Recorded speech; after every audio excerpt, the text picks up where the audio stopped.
रात को तकरीबन 1 बज रहा है। सुबह 9 बजे से माननीय केंद्रीय मंत्री रामेश्वर तेली जी के साथ में आज सफर रहा। 3 विधानसभा हमने पूर्ण किया है, जनसभाएं ली है। पहला पड़ाव हमारा खरसिया, दूसरा पड़ाव हमारा चंद्रपुर और तीसरा पड़ाव हमारा सारंगगढ़ में रहा। शानदार जनसभा को संबोधित किया। रामेश्वर तेली जी के बारे में बताना चाहता हूं कि बहुत ही शांत और सरल स्वभाव के हैं। मूलतः छत्तीसगढ़िया है। इनका परिवार 200 साल पहले असम गया था, तब से वहीं के रह गए और आज अपने माटी को फिर से यहाँ पर देखने के लिए आए हैं, अपने माटी के लोगों से मिलने आए हैं। 3 शानदार जनसभाओं को संबोधित करके 1 बजे रात तक अभी तक हम सफर कर रहे हैं। मतलब आप समझ सकते हैं कितनी ऊर्जा है और इतने दूर से आने के बाद भी देखिए चेहरे पे कहीं कोई किसी प्रकार की थकान नहीं है। रामेश्वर भैया, कैसा रहा सफर आपका? कैसा लगा आपको छत्तीसगढ़ियों के बीच में आकर?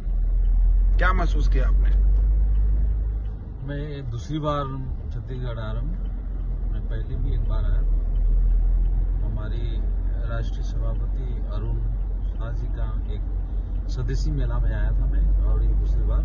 आज 3 जनसभा किया, मुझे बहुत अच्छा लगा और पूरा विश्वास है कि इस बार हमारा छत्तीसगढ़ में भारतीय जनता पार्टी की सरकार बनेगी, क्योंकि बहुत उत्साह देखा मैं लोगों के बीच में।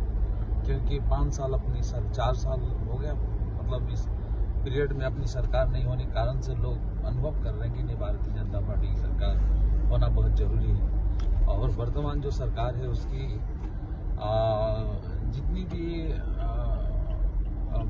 देखें आप जिस तरह से काम कर रहे हैं, तो इसमें सभी में दिखाया गया है कि दिल्ली में सरकार जो है, सरकार की तरफ से जितना पैसा देना चाहिए वो पैसा दे रहे हैं हम लोग, लेकिन यहाँ जिस तरह से इम्प्लीमेंट होना चाहिए इस तरह से इम्प्लीमेंट नहीं हो रहे हैं। जैसे प्रधानमंत्री आवास योजना की यूटिलाइजेशन सर्टिफिकेट अभी तक भारत सरकार को सौंपा नहीं गया, जिसके कारण से वो पैसा अभी तक छत्तीसगढ़ सरकार को मिला नहीं है। इस तरह से अनेक काम यहाँ अधूरा है और भारतीय जनता पार्टी की सरकार आती है, सब काम हमें पूरा करना होगा।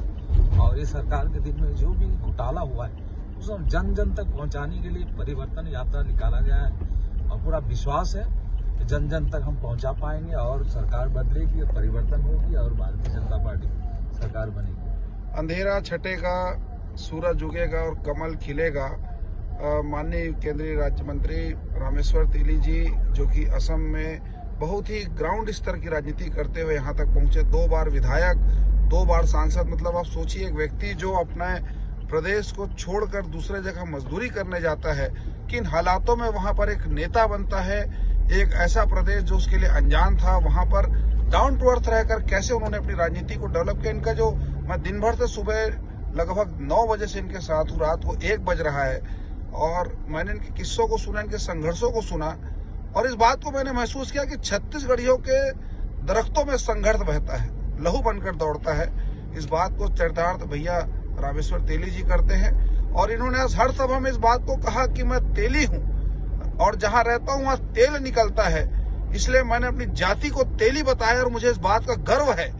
इस बात को कहने मुझे कोई गुरेज नहीं होता है। और मैंने माननीय अमित शाह जी से कहा भी था कि मेरे क्षेत्र में तेल निकलता है तो मुझे तेल मंत्रालय दिया जाए। पहले खाद्य प्रसंस्करण मंत्री थे, अब तेल मंत्रालय इनके पास में है, इनके पास में श्रम मंत्रालय है। और दोस्तों, इनसे मिलेंगे नहीं, आपको लगेगा कि नहीं इतनी बड़ी शख्सियत है।